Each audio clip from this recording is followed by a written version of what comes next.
परशुराम के धरती पर आने के बाद जितने भी श्री हरि विष्णु के अवतार हुए हैं, उन सब के शस्त्रों को संभाल कर रखना परशुराम को ही सौंपा गया था।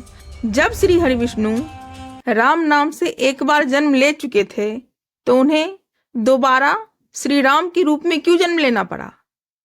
उन्हें आखिर श्री राम के रूप में जन्म लेने की क्या आवश्यकता पड़ी थी?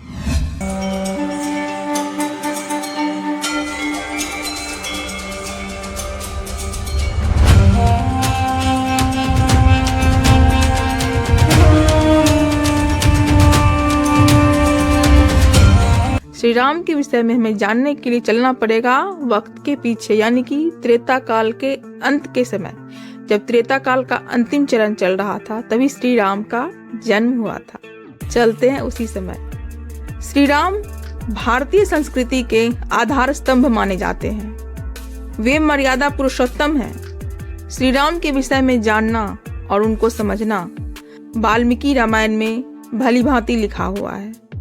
श्री राम राजा दशरथ और मां कौशल्या के सबसे बड़े पुत्र हैं। राजा दशरथ को 4 पुत्र हुए, जिनमें कि श्री राम सबसे बड़े हैं। ये तो सबको पता है कि श्री राम राजा दशरथ के सबसे बड़े पुत्र हैं और उनकी माता का नाम कौशल्या है। लेकिन क्या आप जानते हैं कि श्री राम को एक बहन भी थी? श्री राम के विषय में तो सबको पता है, भारत के हर निवासी को पता है। जो सनातन से जुड़ा हुआ है, चाहे भारत में हो या कहीं और, उन सबको पता है कि श्री राम कौन है।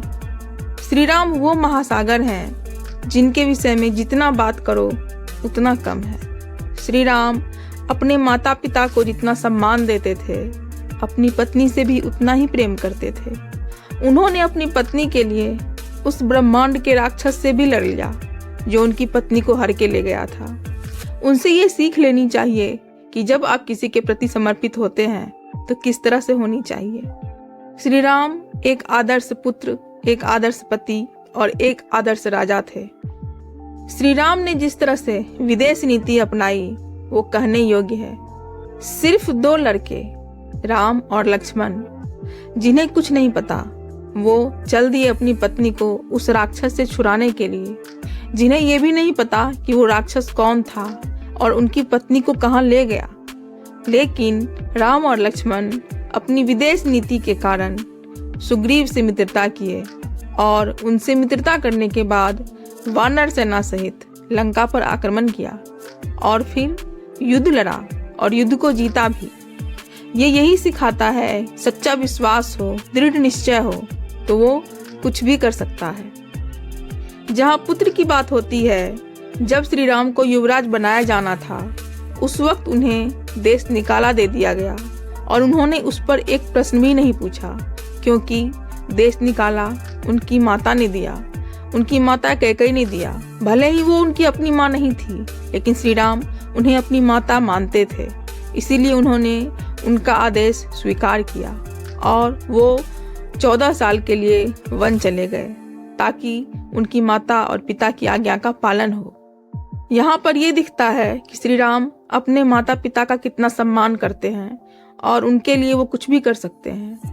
लेकिन जहाँ बात पत्नी की आती है कि उनकी पत्नी का अपमान हुआ, उनकी पत्नी को एक राक्षस हर कर ले गया, तब वो उनको छुड़ाने के लिए उस ब्रह्मांड के राक्षस से भी लड़ने के लिए तैयार हो गए।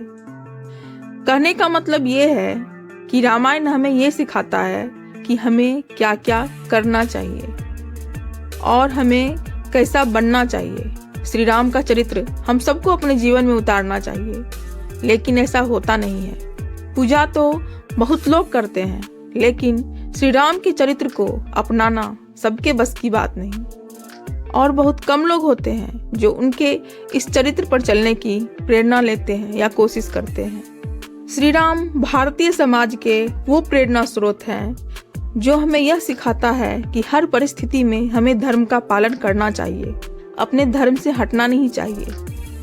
अब बात आती है कि जब राम नाम से श्री हरि विष्णु ने एक बार जन्म ले लिया, तो फिर दोबारा श्री राम के नाम से उन्हें जन्म लेने की क्या आवश्यकता थी?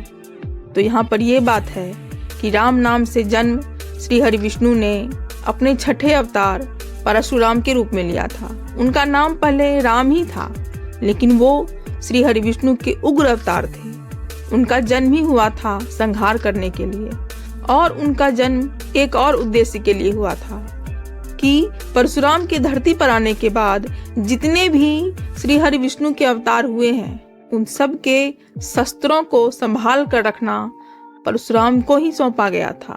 परशुराम ही उनके शस्त्रों को संभाल कर रखते थे, क्योंकि उसके अलावा उन शस्त्रों को संभालने की क्षमता शायद किसी और में नहीं थी, और परशुराम उन्हीं को वो शस्त्र दे सकते थे जो इस शस्त्र को संभाल पाता। तो कहने का मतलब ये है, श्री राम के बाद श्री कृष्ण आए। श्री कृष्ण को सुदर्शन चक्र परशुराम ने ही दिया था, और अब कलयुग में कल्कि अवतार जन्म लेंगे, और परशुराम इंतजार कर रहे हैं कि कब कल्कि अवतार लेंगे और वो उनके समक्ष प्रकट होंगे। कहने का अर्थ ये है कि धर्म की स्थापना के लिए साहस और संयम दोनों की आवश्यकता पड़ती है, और परशुराम का जन्म इसलिए हुआ ताकि वो दुष्टों का संहार करे। वैसे श्री राम ने भी रावण का संहार किया था, लेकिन वो एक आदर्श हैं। श्री राम का जन्म त्रेता युग के अंत में हुआ था। श्री राम का नाम जितना सुंदर है, उनका नाम लेने से भी उतनी ही शांति मिलती है, ये तो हर किसी को पता है। श्री राम के विषय में जितनी जानकारियां हों उतनी कम है, क्योंकि वो एक समुंदर की तरह है, जिनसे ज्ञान जितना भी निकालो उतना कम पड़ेगा। तो आप सबको कैसी लगी श्री राम यानी कि श्री हरि विष्णु के 7वें अवतार के बारे में ये छोटी सी जानकारी? है तो छोटी जानकारी, लेकिन है बहुत ही महत्वपूर्ण। अगर पसंद आई है तो प्लीज देखते रहे कहानी गुंजन के साथ। हम ऐसे ही छोटी छोटी लेकिन बड़ी जानकारियां आप लोगों के लिए लाते रहेंगे। अभी के लिए इतना ही, फिर मिलते हैं अगले वीडियो में। तब तक के लिए जय श्री राम।